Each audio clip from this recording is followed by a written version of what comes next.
सबसे बड़ा रुपया। चूहे ने अपने मित्रों को जो कथा सुनाई वह धन शक्ति की अनोखी कथा थी। चूहे ने अपने साथियों को छोड़कर जंगल में रहना क्यों स्वीकार किया? चूहे ने अपने साथी कौवे व कछुए को जो कथा सुनाई वह इस प्रकार थी। सबसे बड़ा मित्र है रुपया। आज के युग में जिधर भी देखो उधर धन की ही पूजा होती है।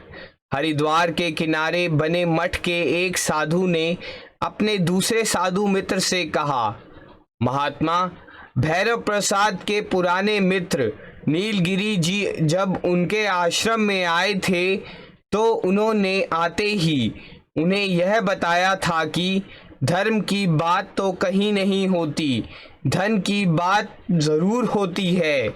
चारों ओर लोभ ही लोभ है। तभी भैरव प्रसाद ने अपने मित्र को इस आश्रम की ही बात बताई कि लोभ के वशीभूत छोटी सी चुईया भी कभी कभी इंसान को परेशान कर देती है। उसे भी खाने का लोभ हो गया है। उसी से तंग आकर मैंने भोजन को खूंटी पर टांगना शुरू कर दिया है। उन दोनों की आपसी बातें सुनकर मेरे साथियों यानी चूहों ने आपस में सलाह की, इस साधु ने जो चालाकी दिखाई है उस चालाकी का उत्तर देने के लिए हम सबको मिलकर नई योजना बनानी होगी। सारे चूहे इकट्ठे होकर मेरे पास आए और बोले, भाई तुम तो बड़े ज्ञानी हो। उन साधुओं ने हमारा भोजन बंद कर दिया है, इसलिए तुम्ही को हमें कोई रास्ता बताओ ताकि हम उस सन्यासी के आश्रम में भूखे ना मरें। मैंने उन लोगों की सब बातों को ध्यान से सुना। अंत में सोच विचार कर उनसे यही कहा कि अब तो मुझे ही आपके साथ जाकर यह रास्ता बताना पड़ेगा। इससे अच्छी बात हमारे लिए और क्या होगी? सारे चूहे इस बात पर खुश हो गए थे। अब हम सब इकट्ठे होकर साधु के आश्रम में पहुंचे। रात को साधु महाराज ने खूब पेट भर कर खाना खाया। जो खाना बचा उसे थैली में डालकर खूंटी पर टांग दिया। जब साधु सो गए तो मैं एक पत्थर का सहारा लेकर उस खूंटी पर चढ़ गया। मेरे पीछे दूसरे चूहे भी चढ़ गए। हम लोगों ने खूब पेट भर कर खाना खाया। दूसरे दिन जैसे ही साधु ने अपनी भोजन की पोटली को उतार कर देखा तो उसमें उसे केवल झूठे भोजन के टुकड़े ही मिले, जिससे दोनों साधुओं को बहुत क्रोध आया। फिर क्या था, क्रोध से भरा साधु दूसरे दिन एक लंबा सा बांस ले आया। वह रात को सोते सोते भी हमें डराने के लिए उसे हिलाता रहा। उस बांस की आवाज़ से ही डर कर हम उस भोजन तक नहीं पहुंच पाते थे।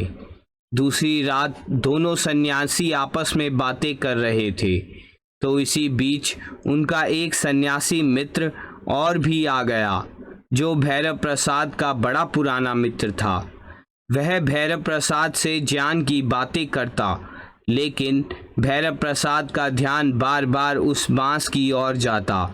वह बार बार उसे हिलाता। उसके मित्र ने कहा, देखो भैरव प्रसाद, तुम मेरे द्वारा कही ज्ञान की बात को ध्यान से नहीं सुन रहे हो। भैरव प्रसाद उसे क्या बताते कि मैं चूहों के कारण आपके ज्ञान की बातों को नहीं सुन पा रहा, इसलिए उन्होंने चुप रहना ही उचित समझा। भैरव प्रसाद को चुप देखकर उनके सन्यासी मित्र को और भी क्रोध आ गया। उन्होंने वहां से उठते हुए कहा, देखो, भले ही अब रात का समय है, मगर मैं अभी और इसी समय तुम्हारे आश्रम को छोड़कर जा रहा हूँ। अज्ञानी आदमी के पास तो एक पल भी रहना पाप है। तुम एक आश्रम के स्वामी बनकर इतने घमंडी हो गए हो कि शिष्टाचार भी भूल गए। यह मत भूलो भैरव प्रसाद कि जो आदमी अपने घर आए मेहमान का सम्मान नहीं करता वह पापी होता है। अब यह आश्रम नहीं बल्कि एक नर्क है, नर्क। अब तुम इस नर्क के स्वामी बनकर रहो। बस बस मित्र, ईश्वर के लिए मुझे और शाप मत दो। तुम शायद नहीं जानते कि मेरी इस चिंता का कारण एक चूहा है जो हर रोज मेरा भोजन खा जाता है। उसको डराने के लिए ही मैं इस बांस को हिलाता रहता हूँ। उस चूहे का बिल कहाँ है? उस साधु ने पूछा और कहा, मुझे लगता है कि उसका बिल किसी खजाने के आसपास ही होगा, क्योंकि धन की गर्मी से ही प्राणी का तेज बढ़ता है। इसी कारण वह चूहा इतना ऊंचा कूदता है। भैरव प्रसाद, तुम चूहे के आने का रास्ता तो जानते हो? हाँ, जानता हूँ। वैसे वह अकेला कभी नहीं आता, बल्कि अपने कई साथियों को साथ लेकर आता है।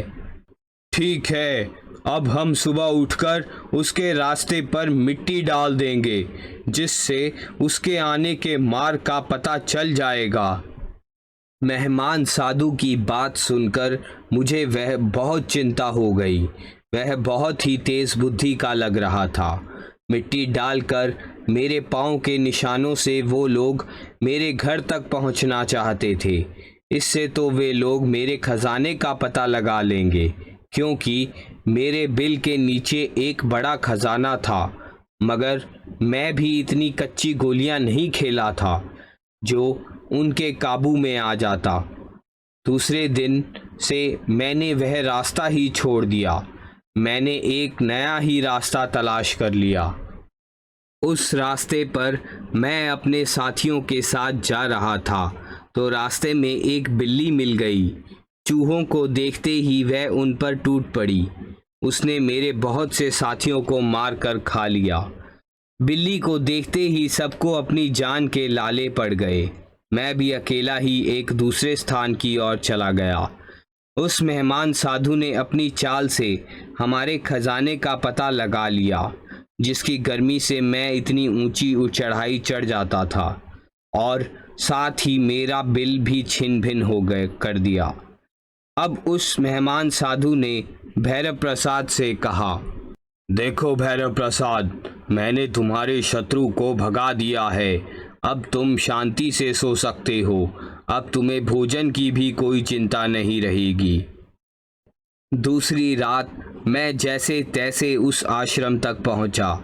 भैरव प्रसाद स्वभाववश उस रात भी जब बांस हिलाने लगा तो मेहमान साधु ने उससे पूछा, भैया भैरव, आज तुम बांस क्यों हिला रहे हो?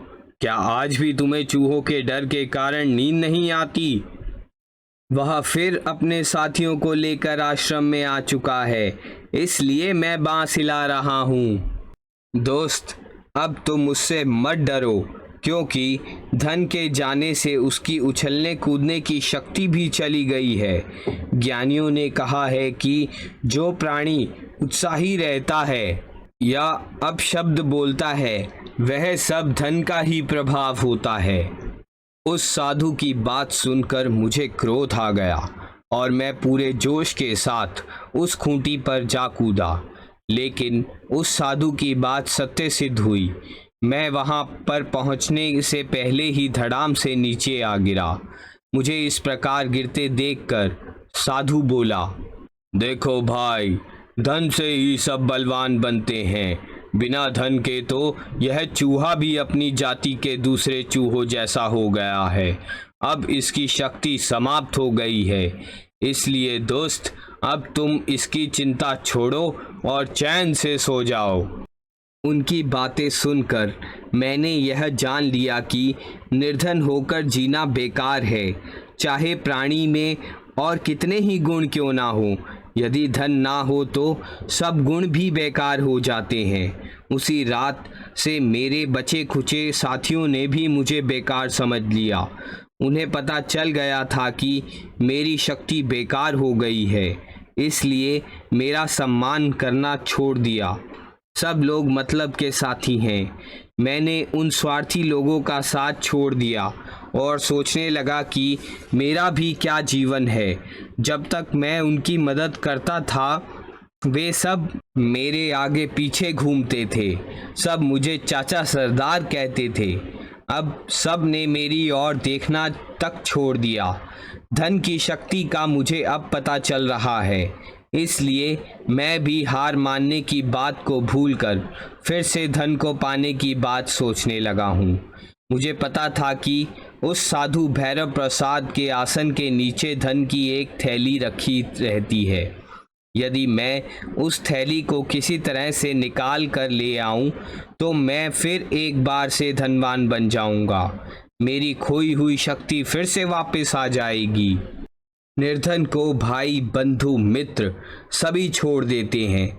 गरीब आदमी यदि अमीर आदमी को कुछ देने भी जाए तो भी लोग उसे भिखारी ही समझते हैं। ऐसी गरीबी पर तो लानत है। यही सोचकर मैं उस सन्यासी के पास गया और उसके आसन के पास जाकर धन की थैली को निकालने लगा तो उस साधु की आंख खुल गई। फिर क्या था, उसने अपना बांस उठाकर मुझ पर जो वार किया कि यदि मैं थोड़ी सी भी चूक कर जाता तो मेरी जान गई थी। धन नहीं मिला तो क्या हुआ, जान बची तो लाखों पाए। मुझे उस धन की क्या चिंता होती जो असल में मेरा था ही नहीं। किसी दूसरे की चीज़ पर मेरा अधिकार ही क्या है। इसलिए मैंने अपनी जान बचते ही सब चिंताएं छोड़ दी। जो अपने पास है वही अपना है।